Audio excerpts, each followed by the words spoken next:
The doctor's words cut through the quiet hospital room. "I'm sorry. The damage to your spine is severe.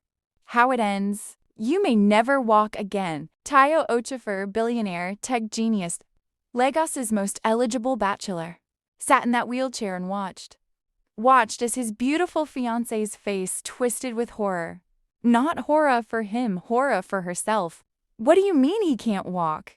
What about the wedding? What about everything? Everything. She didn't hold his hand. Didn't say I love you. Didn't shed a single tear. She just stared at him like he was broken merchandise. But what Tayo didn't know, what no one in that room knew, was that Tayo could feel his legs perfectly fine. This was a test and she was already failing. But someone else, someone nobody was watching, was about to pass it beautifully. Before I tell you what happened next, I need you to do something for me. If you love stories with twists you never see coming, stories that make your jaw drop and your heart race, hit subscribe. Because this story is about to take a turn that will leave you speechless. Now let me take you back to where it all began. 3 months before the accident, Tayo Okafor had everything a man could want. Or so he thought. At 35 years old, Tayo was living a life most people only dreamed about. His tech company, Okafor Technologies, was worth $2.2 billion. His face had graced the covers of Forbes, Bloomberg, and Black Enterprise. His mansion in ICE, Lagos had 12 bedrooms, an indoor pool, a home theater, and a garage full of cars he rarely drove. He had started with nothing, born in Aba, Nigeria, a son of a carpenter and a seamstress. They had scraped together every naira they had to send their brightest son to Lagos. Tayo had arrived in Lagos at 18 with $200 and a dream. He slept on floors, worked night shifts, studied computer science during the day. By 25, he had built his first app. By 28, he had sold it for $90 million. By 32, Okafor Technologies was a household name. And now, at 35, he was one of the richest men in Lagos. But money couldn't buy the one thing he wanted most: love, real love, the kind his parents had, the kind that survived poverty, struggle, and distance, the kind that didn't care about bank accounts. And then he met Nia Ez. She walked into his life at a charity gala in Victoria Island. Lagos, 29 years old, former beauty queen, a body that stopped conversations and a smile that could sell anything. She was stunning, and she knew it. "You must be the famous Tayo Okafor," she said, sliding next to him at the bar. "All good things, I hope." She leaned in close. Her perfume was intoxicating. All impressive things, but I'm more interested in the man behind the headlines. Tayo was hooked. Within a month, they were inseparable. Within 6 months, she had moved into his mansion. Within a year, he was shopping for rings. "She's the one, Mama," he told his mother during their weekly video call. "I'm going to marry her." His mother, Comfort Okafor, a quiet woman who still lived in Aba and refused to leave, studied her son through the screen. "Is she kind, my son?" "She's beautiful, Mama." "That's not what I asked." "Is she kind?" "Course she's kind." "She loves me." His mother paused. "A woman who loves you will show you in small ways, not in words." "Watch her hands, my son, not her mouth." Tayo laughed. "Mama, you worry too much." A mother never worries too much. She worries just enough. "So, if something happened to you, God forbid, who inherits everything?" "I'm your fiancé, Tayo. I should know these things." "What if we have children and I need to know they'll be protected?" It sounded reasonable on the surface, but something about the way she asked made Tayo uncomfortable. And then came the night that changed everything. Tayo had flown back from a tech conference in Abuja a day early. He wanted to surprise Nia. The mansion was quiet when he arrived. Most of the staff had gone home for the night. Only the overnight security guard was at the gate. Tayo entered through the side door and headed upstairs. He heard Nia's voice from the bedroom balcony. She was on the phone, FaceTiming Zobo. The balcony door was cracked open. Girl, 3 more months and I'm set, Nia said. You know how much this man is worth? 4.2 billion. Zobo's voice crackled through the phone. So, you really don't love him at all? Nia laughed, cold and sharp. Love. Please. Do you love your landlord? No. But you love having a roof over your head. Same thing, Zobo. That's cold. That's smart. You think these rich men marry us for our brains? They marry us for our bodies. So I'm doing the same thing back. He gets arm candy. I get financial security. Everyone wins. But what about when you're married? You'll have to actually be his wife. Nia snorted. I'll do the minimum. Smile at events. Post cute couple photos. Maybe give him a kid if I have to. That locks the bag even tighter. But the real fun, that's what side pieces are for. Tayo felt his chest cave in. He stood in that dark hallway listening to the woman he loved reduce their entire relationship to a business transaction. Everything his mother had warned him about, everything he had refused to see, it was all true. He backed away silently, went downstairs, and sat in the dark living room for 3 hours. By the time the sun came up, he had a plan. Tayo didn't confront Nia. He did something far more revealing. The next morning, he called his best friend, Chinedu Basi, a neurosurgeon at Reddington Hospital, Lagos. They had grown up on the same street in Aba, come to Lagos on the same scholarship, and built their lives side by side. If Tayo trusts anyone on earth, it's Chinedu, he thought. I need your help, Tayo said. Anything, brother. You know that. I need you to help me fake a spinal cord injury. Silence. Come again. I want to pretend I'm paralyzed.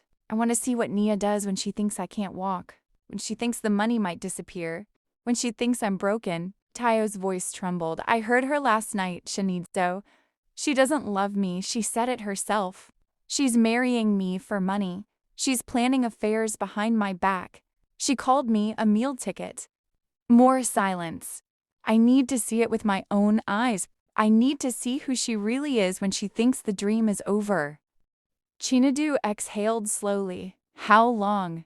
1 month. Give me 1 month, and then I'll know exactly who I'm dealing with. The plan was meticulous. Chinedu arranged everything through his connections at Reddington Hospital, a fake car accident report, manufactured medical scans showing spinal damage, a private hospital room where only Chinedu had access to the real records. Even the ambulance crew was in on it, old friends of Chinedu who owed him favors. What about your household staff? Chinedu asked. Your chef, driver, the maids. They'll all see you in the wheelchair every day. Everyone believes it's real, no exceptions. If even one person knows, Nia will find out. What about the new maid, Efanwa? Tayo frowned. Who? Efanwa, the young woman from Nigeria. She started working at your house 2 months ago. Tayo thought for a moment. Vaguely he recalled a quiet presence. Simple clothes, soft voice, always working in the background. What about her? Nothing, just asking. She'll be around you all day. She's a maid, Tayo. She empties wastebaskets and mops floors. She won't be a factor. Chinedu raised an eyebrow but said nothing. Some things, he knew, had to be discovered on their own. The headlines hit Lagos like a thunderbolt, and the performance began. Breaking billionaire tech CEO Tayo Okafor in critical condition after car accident. Okafor Technologies stock drops 8% as founder hospitalized. Sources say Tayo Okafor may never walk again. The news was everywhere. Channels TV, Arise News, CNN, Africa. Every news outlet in Lagos was running the story. Jindu had staged it perfectly. A wrecked Mercedes, skid marks on a Madubella Way, a police report confirming the crash. And in a private suite at Reddington Hospital, Tayo Okafor sat in a wheelchair, perfectly healthy, waiting for his fiancée to arrive. She came, 45 minutes later. 45 minutes. Chinedu had called her immediately after the accident. She lived 20 minutes from the hospital.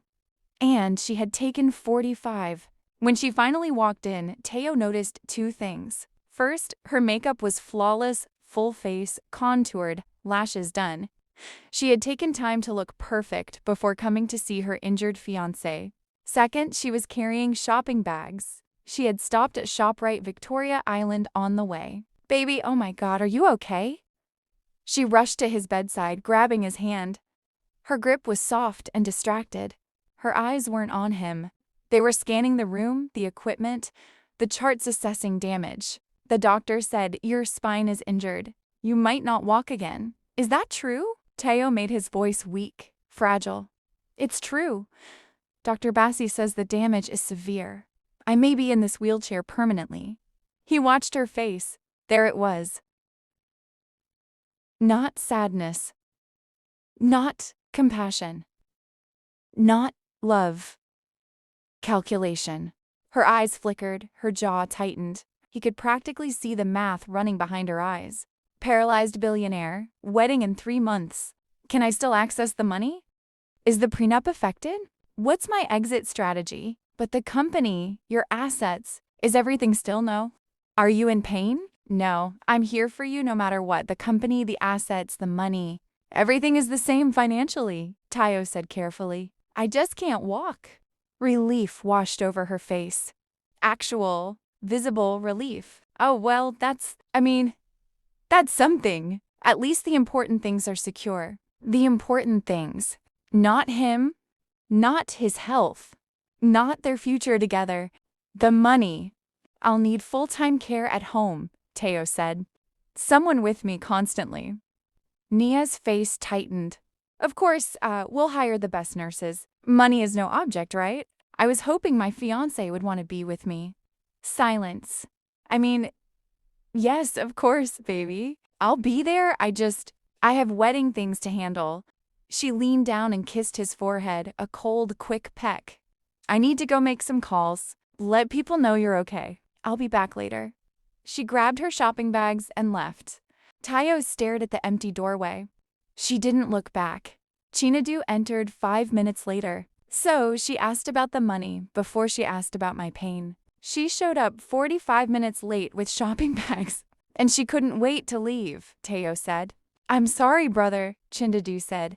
Don't be. The test is just beginning. Let's see what happens when I bring this home. Tao came home in a wheelchair, and that's when he truly met Efenwa Obi for the first time. The mansion felt different now. Same marble floors, same chandeliers, same million-dollar artwork, but it felt empty, cold like a museum nobody visited. Nia was there when he arrived? Sort of. She stood at the top of the grand staircase, phone pressed to her ear, barely glancing down. Hey babe, welcome home. I'm on with the wedding planner. We need to discuss some changes. I'll come down later. She disappeared before he could respond. Changes, not cancellations, changes. She was still planning the wedding to a man she thought was permanently paralyzed because the money was still there. Tayo sat in his wheelchair alone in the foyer of his own mansion, surrounded by luxury that meant nothing. And then he heard soft footsteps. Mr. Okafor? He looked up. Efenwa Obi stood before him. In 2 months of living in this house, Tayo had barely registered her existence. She was background noise, part of the furniture. Now he saw her. She was 27, slim, natural beauty. No makeup, no extensions, no designer, anything. Hair wrapped in a simple black scarf. Plain gray dress and flat shoes. But her eyes were the warmest thing in that cold mansion. Mr. Okafor, I am so sorry about your accident. I prepared the guest room on the ground floor for you. So, you won't need to worry about stairs. I also made pepper soup, my mama's recipe. It's good for healing. She knelt down to his level so he wouldn't have to look up. Is there anything you need, sir? Anything at all? Tayo stared at her. In 2 years with Nia, his fiancée had never once cooked for him, never once knelt to his level. Thank you, Efenwa. That's very thoughtful. Please, sir, call me Ify. Everyone does. She smiled. A real smile, not the performative, camera-ready smile Nia gave. A real, warm, honest smile. Something stirred in Teo's chest that he couldn't name. Over the next 3 weeks, the difference between the two women in Tayo's life became impossible to ignore. Week 1. Nia visited his room once for 12 minutes. She spent 8 of those minutes on her phone. Baby, I'm so busy with the wedding, you understand, right? She left without touching him. Effenwa? She was there every morning at 6 a.m., fresh breakfast, warm smile. A different homemade Nigerian dish every day. She helped him without making him feel helpless, adjusted his pillows, brought him books from the library, novels she thought he might enjoy, sat with him in the garden when the weather was warm, told him stories about her village in Enugu State. My grandmother used to say, the best medicine is someone who cares enough to sit with you. So here I am, sir. Week 2. Nia needed money. Baby, the wedding flowers are going to cost $85,000. Can you transfer the money today? 8,500 for flowers, imported from Holland. Don't be cheap, Tayo. This is a $3 million wedding. She also started sleeping in the guest room upstairs. Your wheelchair makes noise at night and it wakes me up. I need my beauty sleep for the wedding. She moved further away from him physically and emotionally. Effenwa? She noticed Tayo was quiet, sad, withdrawn. She didn't ask what was wrong. She didn't pry. Instead, she brought him something, a small wooden carving of a tortoise. My father carved this before he passed. In our village, the tortoise represents wisdom and patience. He carries his home on his back. Wherever he goes, he is complete. I want you to have it, Mr. Okafor, so you know that even when things feel broken, you are still complete. Tayo held the small wooden carving and felt tears form in his eyes. This woman who earned less in a year than Nia spent in a week, had given him something more valuable than anything money could buy. She had given him a piece of her heart. Tayo pretended to drop a glass of water. It shattered on the floor. He looked at Nia, scrolling through Instagram on the couch across the room. Babe, can you help me? He called weakly. She didn't look up. Please, come clean this up. He tried again. She never moved from the couch. Effenwa? She appeared from the hallway, cloth in hand, and cleaned the mess silently. But she didn't just clean it. She looked at Tayo and said softly, Are you okay, sir? Did any glass cut you? Let me check your hands. She examined his hands carefully, gently, like he mattered. When she looked up, their eyes met and held. Something passed between them in that moment. The test was supposed to reveal Nia's true character. But what Tower heard 3 weeks in almost stopped his heart. It was past midnight. Tayo couldn't sleep. He wheeled himself through the dark mansion toward the kitchen for water, but froze when he heard voices. Nia and her friend Zob in the living room, wine glasses in hand. Girl, I don't know how much longer I can pretend, Nia said. She just sits there in that chair looking sad and pathetic. It makes me sick, Zob replied. So, what are you going to do? Nia whispered. I've been thinking. If I push the wedding forward like next month, I can lock everything down legally before anything changes. What do you mean anything changes? Nia lowered her voice, but Tayo heard every word. His lawyer called last week. Tao is considering updating his will and his trust now that he's disabled. If I'm married to him before those changes happen, I'm entitled to 50% of everything, a community property. And if I'm not married in time, I get nothing. The prenup we signed only kicks in after the wedding. If he walks now, I leave with what I came with, which is nothing. Zob whistled. So, you're staying for the money? Obviously, Nia said. She leaned closer to Zob.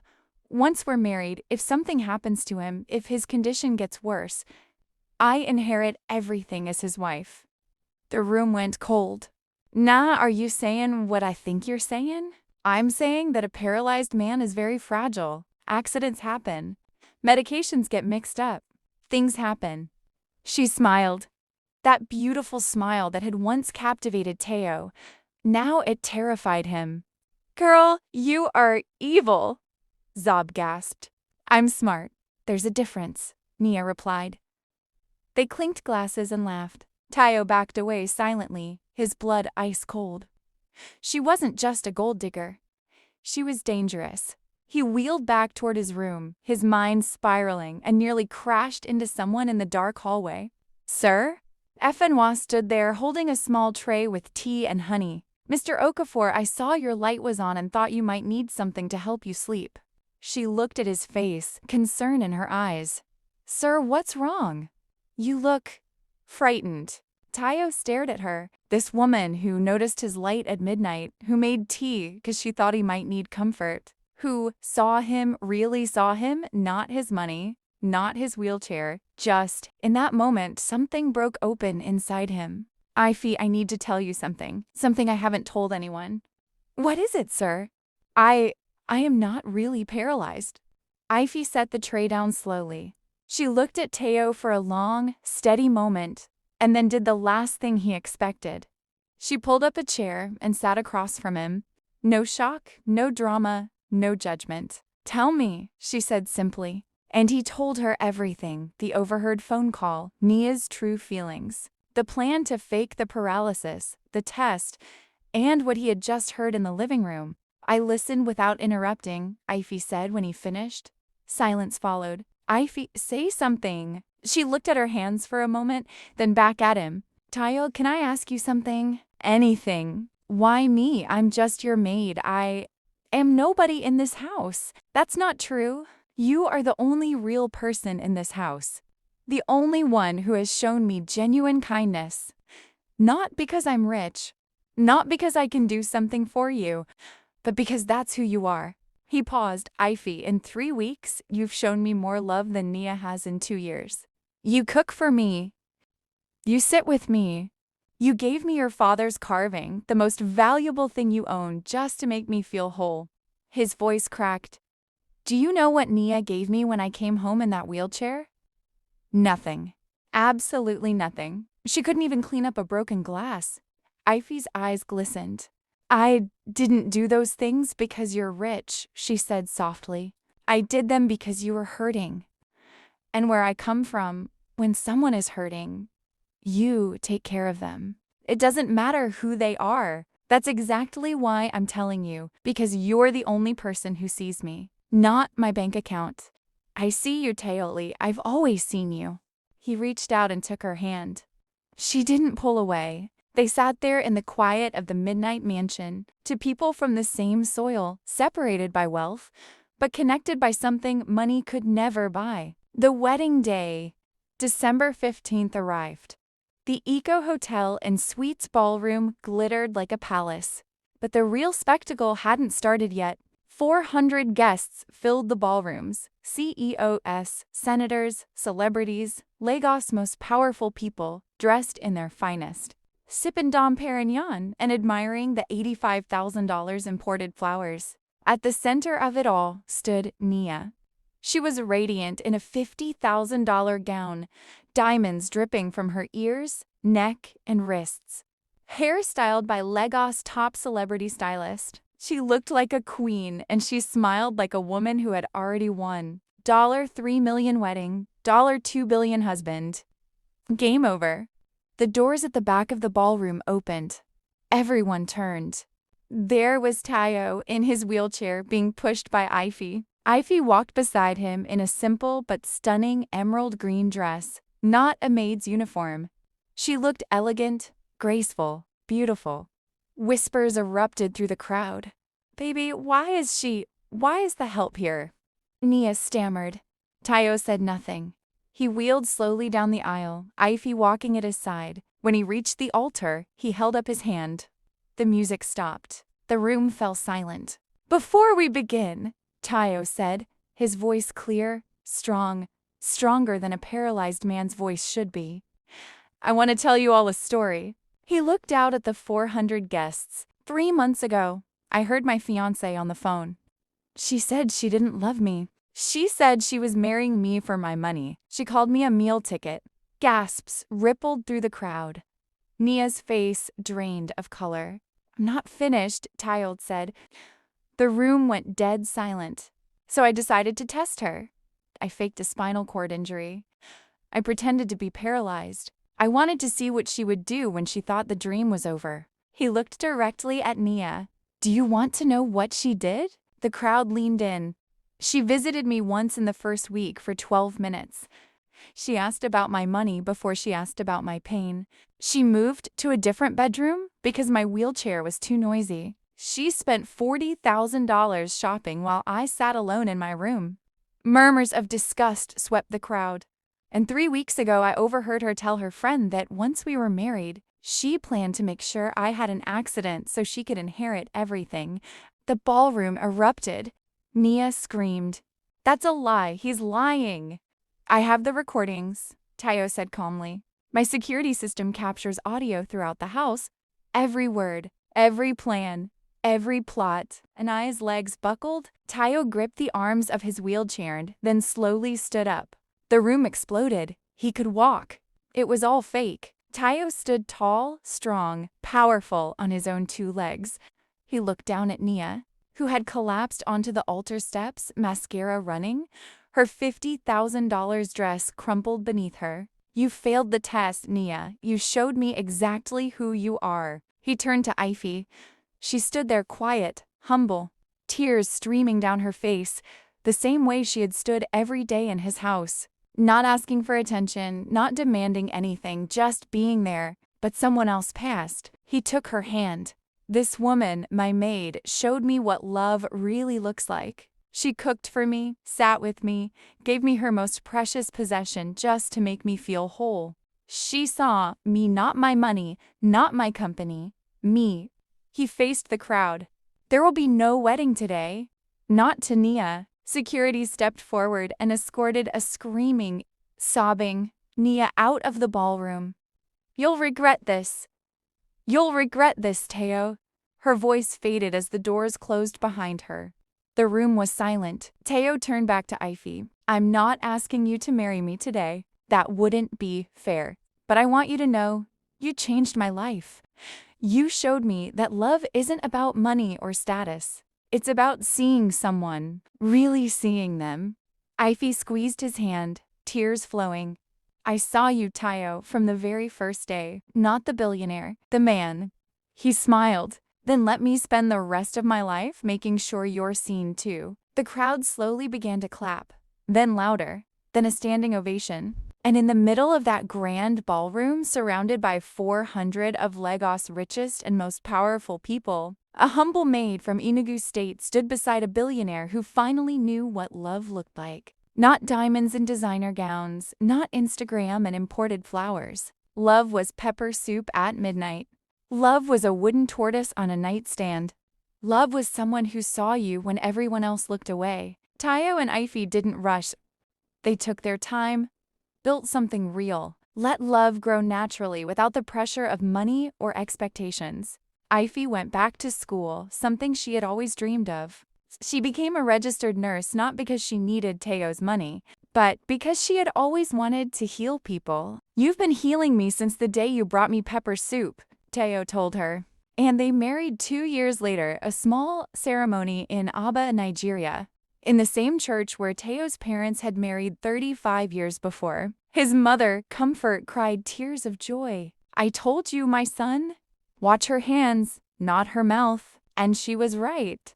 Ify's hands had fed him, cleaned for him, held his hands, given him her most precious possession. Nia's hands had only ever reached for his wallet. As for Nia, she tried to sue Tayo for emotional damages. The case was thrown out in a week.